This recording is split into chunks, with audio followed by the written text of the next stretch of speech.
Hello friend, welcome back to our channel. आगे के video में हमने कुछ क्वेश्चन किए थे जो कि मॉडर्न हिस्ट्री से थे और गांधीयन एरा से आपके संबंधित थे, यानी गांधीवादी युग। यहाँ पे हमने कुछ क्वेश्चन किए थे, जैसे कि गांधी जी का चंपारण आंदोलन किसके लिए था, तो ये इंडिगो श्रमिकों की समस्या से संबंधित था। दूसरा क्वेश्चन हमने किया था कि 1925 में केंद्रीय विधानसभा के अध्यक्ष के रूप में किसे चुना गया था, तो यहाँ पे आपका राइट आंसर था ऑप्शन नंबर बी, विट्ठल भाई पटेल, जो कि सरदार वल्लभ भाई पटेल जी के छोटे भाई थे। उसके बाद हमने सॉल्व किया था कि जो मैगजीन है आपकी अल हिलाल वो किसकी है, तो वो थी अबुल कलाम आजाद की। तो और इनकी एक बुक भी है, उसका नाम है इंडिया विंस फ्रीडम।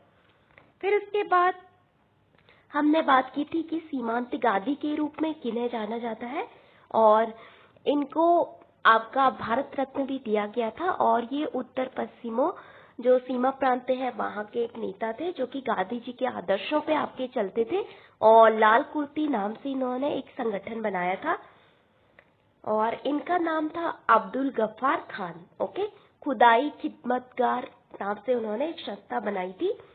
फिर हमने डिस्कस किया था कि महात्मा गांधी के नेतृत्व में कौन सा ऐसा आंदोलन था कि जिसमें गांधी जी ने प्रत्यक्ष रूप से आपका भाग नहीं लिया था, तो वो था स्वदेशी आंदोलन। 1905 में गांधी जी उस समय साउथ अफ्रीका में थे। फिर हमने बात की थी कि सुभाष चंद्र बोस से पहले आईएनए यानी आजाद हिंद फौज के कमांडर एंड चीफ कौन थे, तो वो थे कैप्टन मोहन सिंह। उसके बाद बनते हैं कौन, सुभाष चंद्र बोस, और रासबिहारी घोष जी का इसमें महत्वपूर्ण योगदान रहा था। फिर हमारा अगला प्रश्न था किसे भारत का लौह पुरुष कहा जाता है, तो आप सभी जानते हैं iron man of India Sardar Vallabh भाई पटेल। फिर नेक्स्ट क्वेश्चन था कि 1928 में लाहौर में साइमन कमीशन के खिलाफ लाला लाजपत राय के नेतृत्व में विरोध प्रदर्शन किया गया था। हाँ, ये आपका सही है। दूसरा था कि साइमन कमीशन में एक भी आपका भारतीय सदस्य नहीं था, इस कारण से इसको श्वेत आयोग के नाम से भी आपका जाना जाता है, क्योंकि इसमें सारे सदस्य आपके अंग्रेज थे, कोई भी भारतीय इसमें शामिल नहीं था। और ये संवैधानिक सुधारों के लिए आपका भारत आया था। इसको 1-2 साल बाद में आना था, लेकिन ये आपका 2 साल पहले ही आ गया था। फिर आता है बेवेल प्लान के अनुसार कार्यकारी परिषद में हिंदू और मुस्लिम सदस्यों की संख्या बराबर होनी थी। तो एक बेवेल प्लान आया था जो कि आपका अंतरिम सरकार बनाना जिसका उद्देश्य था, तो ये आपका 1945 में आता है। और यहाँ पे बेवेल ने सोचा कि इस व्यवस्था ने भारत विभाजन को टाला होगा, तो ये आपका सही नहीं है, ये आपका रॉन्ग है। अब हम बढ़ते हैं अपने नेक्स्ट क्वेश्चन पे आज के।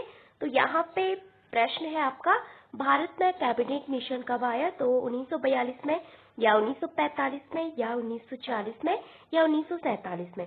तो 1942 में क्रिप्स मिशन से संबंधित है, जहाँ पे डोमिनियन स्टेटस देने का बोला गया था, और बोला था कि आप द्वितीय विश्व युद्ध में हमारा साथ दीजिए ब्रिटिशों ने, लेकिन भारतीयों ने यहाँ पे मना कर दिया था। 3 मेंबर्स यहाँ आए थे, तो यहाँ पे काफी इम्पोर्टेंट है ये।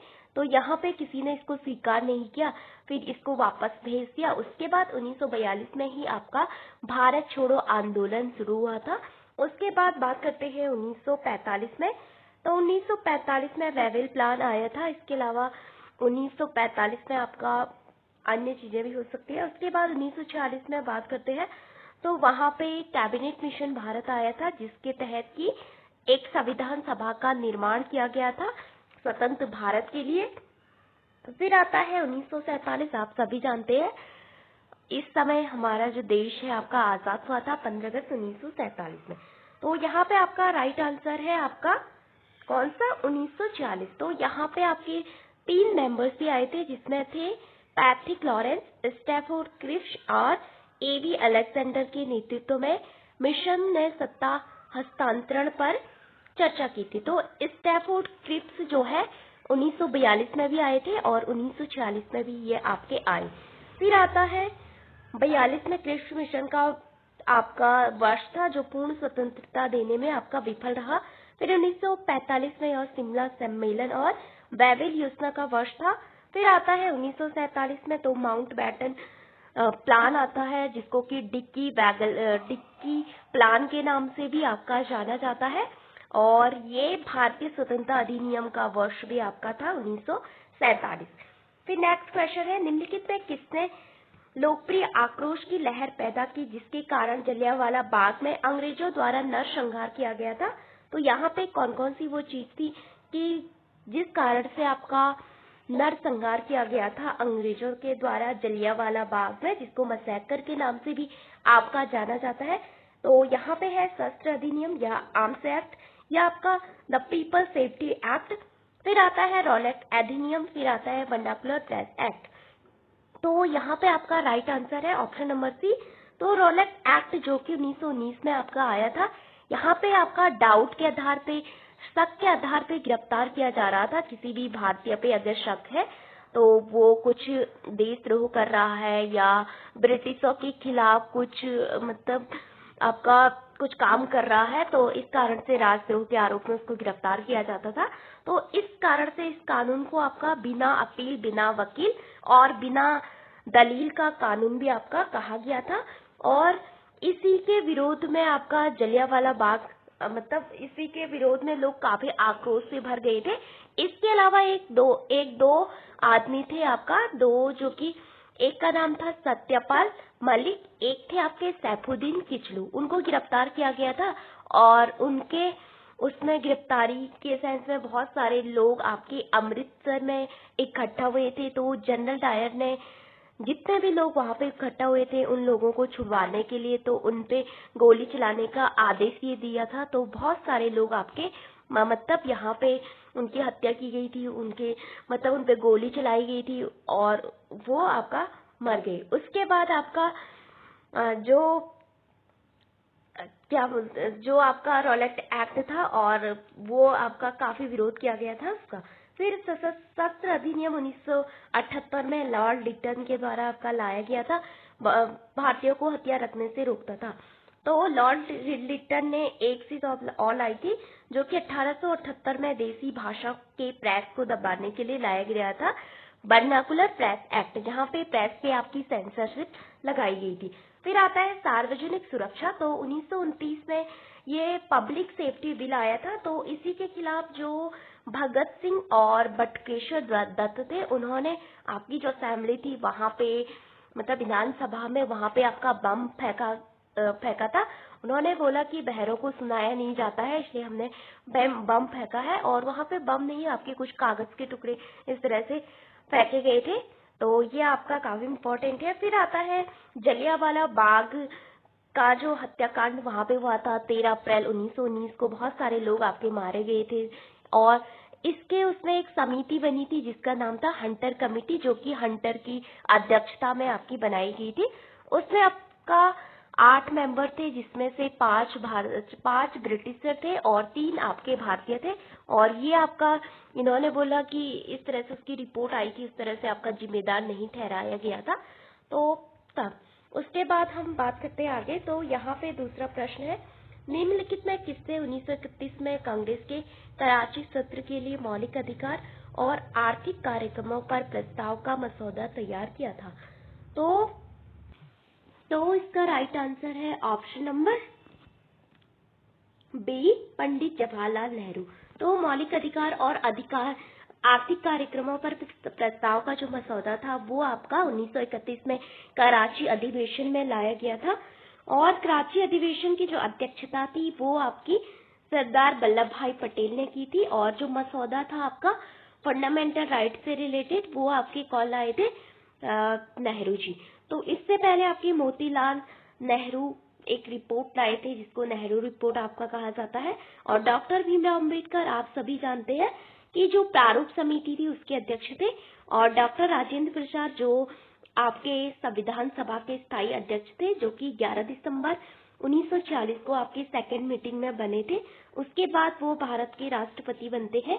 इसके अलावा आपके जो एम.एन. रॉय है, उनका भी महत्वपूर्ण योगदान रहा, उनका नाम भी यहाँ पे लिखा हुआ है। और उन्होंने जो संविधान बनाने का जो आइडिया था उसके बारे में आपका बात कही थी 1934 में। फिर मूव करते हैं आगे। तो भारतीय स्वतंत्रता संग्राम के दौरान निम्नलिखित में किसने प्रस्ताव दिया कि स्वराज को सभी विदेशी नियंत्रण से मुक्त स्वतंत्रता के रूप में परिभाषित किया जाना चाहिए? तो ये कौन थे जिन्होंने बोला कि स्वराज को आपके सभी विदेशी नियंत्रण से मुक्त पूर्ण स्वतंत्रता के रूप में परिभाषित किया जाना चाहिए? तो वो थे मौलाना हसरत मोहानी।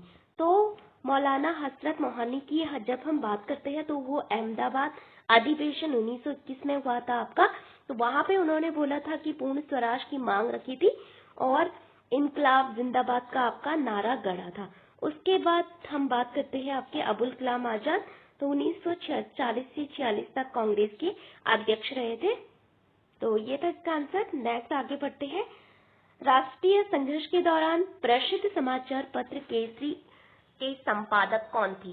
तो महात्मा गांधी थे या पंडित जवाहरलाल नेहरू थे या लोकमान्य तिलक थे या मोहम्मद इकबाल थे? तो किसने केसरी और मराठी जो दो समाचार पत्र थे वो लिखे थे? तो इसका राइट आंसर है ऑप्शन नंबर सी। तो जब हम बात करते हैं बाल गंगाधर तिलक की, तो इन्होंने मतलब राष्ट्रीय चेतना के प्रचार प्रसार के लिए दो समाचार पत्र लिखे थे। एक का नाम था केसरी, एक का नाम था मराठा। जो केसरी था वो आपका मराठी भाषा में था और जो मराठी था वो इंग्लिश भाषा में था। और यहाँ पे गणेश उत्सव और शिवाजी उत्सव करके उन्होंने कुछ कार्यक्रम रखे थे आपके 1894 में राष्ट्रीय चेतना के प्रचार प्रसार के लिए शिवाजी का जो आइडिया था उनको सपोर्ट करने के लिए। दूसरा है महात्मा गांधी की। जब हम बात करते हैं तो बहुत सारे न्यूज़पेपर हैं महात्मा गांधी के। तो जब हम बात करते हैं जब गांधी जी साउथ अफ्रीका में थे उन्होंने एक न्यूज़पेपर लिखा था जिसका नाम था इंडियन ओपिनियन। फिर आता है हरिजन 1933 में। फिर आता है यंग इंडिया 1919 के अराउंड। फिर आता है नवजीवन। नेहरू जी की बात करें तो नेहरू जी का एक फेमस न्यूज़पेपर है जिसका नाम है नेशनल हेराल्ड। फिर आता है मोहम्मद इकबाल। तो ये आपके न्यूज़पेपर तो नहीं है इनसे रिलेटेड। तो सारे जहां से अच्छा जो गीत लिखा है वो भी किसने लिखा है? मोहम्मद इकबाल ने वो लिखा है।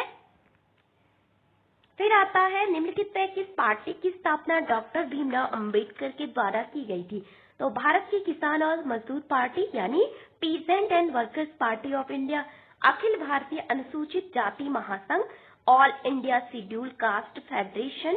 फिर आता है स्वतंत्र श्रमिक party, the independent labour party. तो इसमें से आपका जो ऑप्शन है वो कौन सा सही होगा? ए और दो और तीन या एक और तीन या सभी? तो वो होगा आपका राइट 2 और 3।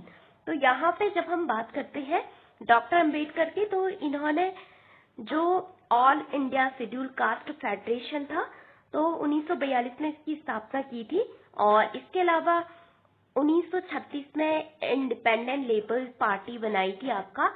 इसके अलावा आपका जो रिपब्लिकन पार्टी ऑफ इंडिया करके इन्होंने 1956 में एक पार्टी बनाई थी, लेकिन वो पार्टी फोर्स में बाद में आई जब डॉक्टर अंबेडकर जी का देहांत हो गया था। फिर आता है आपका पहला विकल्प आपका गलत है क्योंकि ए आपका मजदूर किसान जो किसान और मजदूर पार्टी है वो महाराष्ट्र से आपकी संबंधित है।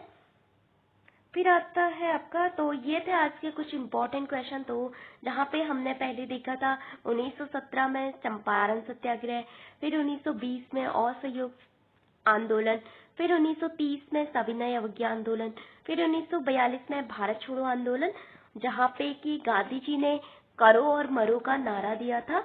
उसके बाद आता है आपका यहाँ पे जो महात्मा गांधी जी को उपाधि दी गई थी बापू और राष्ट्रपिता की, वो सुभाष चंद्र बोस ने दी थी।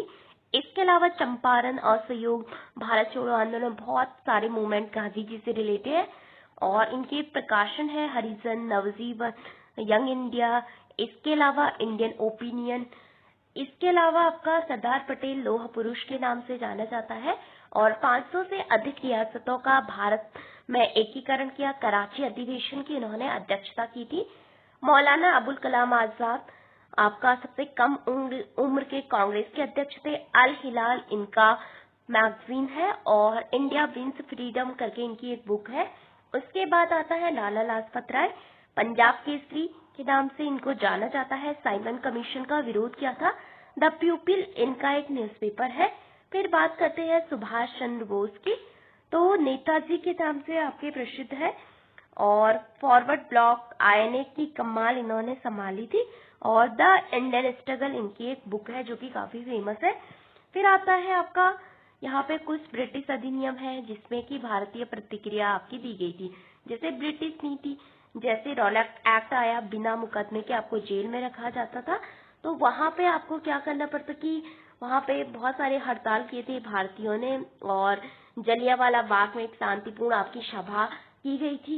इसके अलावा साइमन कमीशन, जिसको कि सर्वश्वेत कमीशन भी कहा गया था, कोई भी आयोग यहाँ पे आपका भारतीय नहीं थे इस आयोग में। और यहाँ पे प्रतिक्रिया थी आपका साइमन गो बैक के नारे और लाला लाजपत राय जी यहाँ पे उनका आपका असैसिनेशन हत्या की गई थी। उसके बाद 1935 में भारत सरकार अधिनियम। तो यहाँ पे 1935 के बाद 1937 में प्रांतीय चुनाव किए जाते हैं, वहां पे पूर्ण बहुमत जीतना। इस तरह से कांग्रेस ने आपका 208 के अराउंड आपकी सीटें जीती थी। उसके अलावा बहुत सारी सीटें आपके मुस्लिम लीग ने जीती थी, लगभग 73 के अराउंड। फिर कुछ 8 अन्य सीटें थी, तो ये इम्पोर्टेंट है। फिर आता है क्रिप्स मिशन। तो क्रिप्स मिशन आपका डोमिनियन स्टेटस की बात करने के लिए आपका आया था 1942 में और गांधी जी ने इसको बोला कि पोस्ट डेटेड चेक, यानी डूबते बैंक का उत्तर दिनांकित चेक। फिर आता है बेबल प्लान। तो ये 1945 में आपका आया था कार्यकारी जो परिषद थी वहां पे हिंदू मुस्लिम समानता के लिए। फिर परिणाम ये भी आपका विफल हो गया और सभी जिन्ना की मांग थी कि सभी मुस्लिम लीग के जो भी मेंबर थे इसके सदस्यों इसमें भाग ले, लेकिन कांग्रेस ने इसको अस्वीकार किया। फिर अब तक आता है कैबिनेट मिशन 1946 में और इसी के तहत बाद में आपका आंशिक रूप से सफल रहा ये और इसी के तहत जो संविधान सभा है उसका निर्माण होता है। और यहाँ पे आईएनए आप सभी जानते हैं कैप्टन मोहन सिंह द्वारा स्थापित, सुभाष चंद्र बोस द्वारा पुनर्गठित। तो कैप्टन मोहन सिंह के बाद सुभाष चंद्र बोस आईएनए के कमांडर एंड चीफ बनते हैं। इसके अलावा इंडिया इंडिपेंडेंस लीग जो कि रास बिहारी बोस ने आपकी टोक्यो में स्थापित की थी। इसके अलावा इंडिया इंडिपेंडेंट लेबर पार्टी जो कि श्रमिक वर्ग के अधिकारों की रक्षा के लिए डॉक्टर भीमराव अंबेडकर ने बनाई थी। शेड्यूल कास्ट फेडरेशन, दलित अधिकारों को राष्ट्रीय स्तर पे उठाने के लिए 1942 में एक मूवमेंट था। फिर आता है स्वराज पार्टी, 1942 में ये लाया गया था आपका। स्वराज पार्टी 1923 में असहयोग आंदोलन के विरोध किया गया था क्योंकि वो वापस लिया गया था। उसके बाद आपकी बनती है सीआर दास, मोतीलाल नेहरू, बहुत सारे लोग इसमें रहते हैं। तो ये थे कुछ इम्पोर्टेंट क्वेश्चन जो कि हमने 2 पार्ट में आपके किए थे। सो यहाँ पे हम अब अगले पार्ट में कुछ इम्पोर्टेंट क्वेश्चन और भी करेंगे। इसका सेकेंड पार्ट